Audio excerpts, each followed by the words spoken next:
سلامونه دوستانو، خدای دې وکړي چې جوړ روغ باسي دوستانو. په دې ویډیو کې به زه تاسو ته د وینډوز 10 د اخري ورژن د ډاونلوډولو طریقه درښیم او دغه راز پر روانو ویډیوګانو کې به د وینډوز انسټالولو، له یو اس بي څخه د وینډوز انسټالول، له یو اس بي څخه د بېلابېلو وینډوزو انسټالولو طریقه درښیم او دغه راز له یو اس بي پرته، یعنې له کمپیوټر څخه مستقیم د وینډوز انسټالولو طریقه درښیم. نو که چینل مو تر اوسه نه وي سبسکرایب کړی، چینل سره سبسکرایب کړئ او د روانو ویډیوګانو په تمه اوسئ.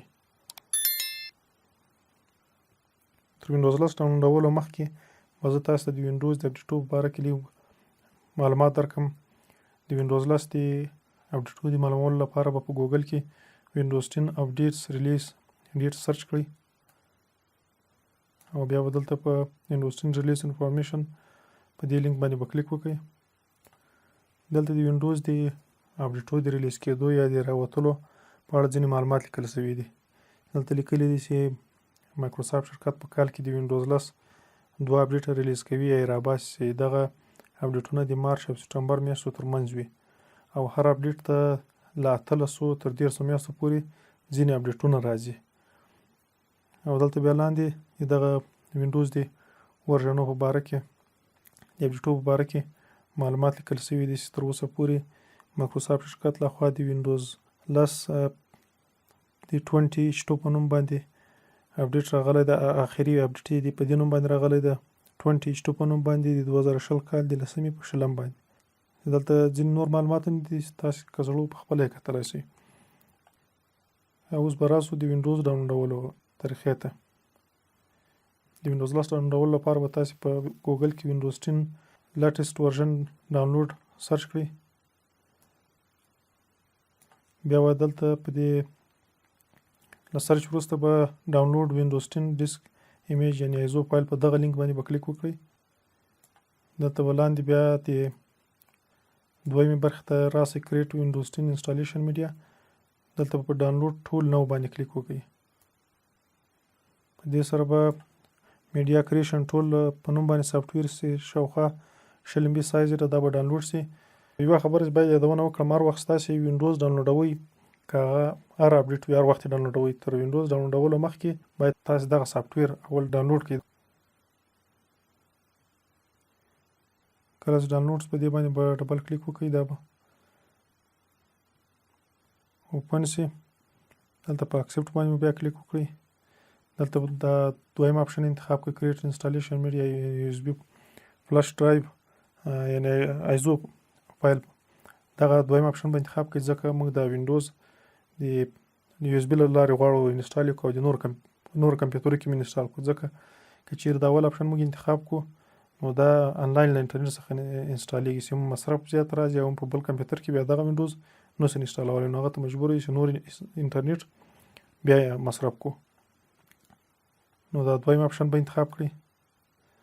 بیا به نیکس باندې کلیک وکړئ. دلته به بیا دغه اپشن انچیک کړئ. دلته درې اپشنه دی، یو د لینګویجز دا به په دغه شکل باندې انګلیسي پرېږدئ او لاندې بیا ایډېشنونو دي. دلته ایډېشنونه نه پکې ښکاري، په خپل دغه حالت باندې دا پرېږدئ. که چیرې وو دلته بیا به پروفیشنل انتخاب کړئ. د مایکروسافټ شرکت د وینډوز 10 څو بېلابېلو ایډېشنونه لري چې ټاپ ایډېشنونه یې انټرپرایز او پروفیشنل دي. انټرپرایز دلته نسته پکې، پروفیشنل سته پکې. نو که چیرې دلته یې پروفیشنل اپشن و هغه به انتخاب کړئ، داسې نسته نو دا ټول ایډېشنونه ډاونلوډېږي. بیا د دغه په وخت کې موږ ته دا انتخاب راکوي چې کله یې انسټالوو بیا دا انتخاب کړو. دا هم په دغه حالت باندې پرېږدو. لاندې ارکیټیکچر ته دغه 480 بیټي به انتخاب کړئ. که چیرې تاسې 32 بیټي کمپیوټر لرئ نو 32 بیټي به انتخاب کړئ. که غواړئ چې د 32 بیټي او 480 بیټي دواړو لپاره ډاونلوډ کړئ، بوت اپشن به انتخاب کړئ او بیا په نیکس باندې کلیک وکړئ. دلته به بیا دوه اپشنه دي، یو یو اس بي فلش ډرایو چې مستقیم دغه وینډوز یو اس بي ته ډاونلوډ کړو او که ایزو فایل جوړ کړو. نو که یو اس بي انتخاب کړو، که یو اس بي مثلا دغه په وخت باندې ډسکنیکټ شي د وینډوز ډاونلوډېدو په وخت باندې، نو په هغه ډاونلوډ کې مشکل پیښیږي، یعنې وینډوز نه ډاونلوډېږي. نو دغه دویم اپشن به انتخاب کړو. کله چې ډاونلوډ شي بیا به یو اس بي ته ولېږو. بیا به په نیکس باندې کلیک وکړئ. دلته به موقعیت ورته انتخاب کړئ چې چېرته دا ډاونلوډ شي او نوم به ورکړئ.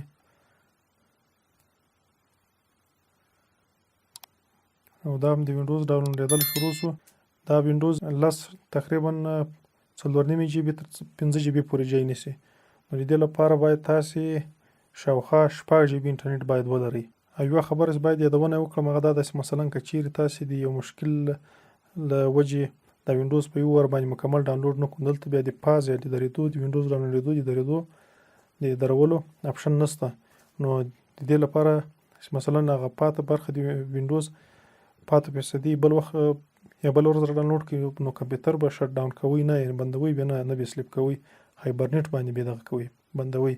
چې هایبرنیټ هم کله چې بیرته چالان شو انټرنیټ سره وصل شوی هغه پاتې برخه به د وینډوز ډاونلوډ شي. دا د وینډوز ډاونلوډ شو. دلته په دغه کوم موقعیت کې چې ما ذخیره کړی دلته په دې باندې به کلیک وکړو.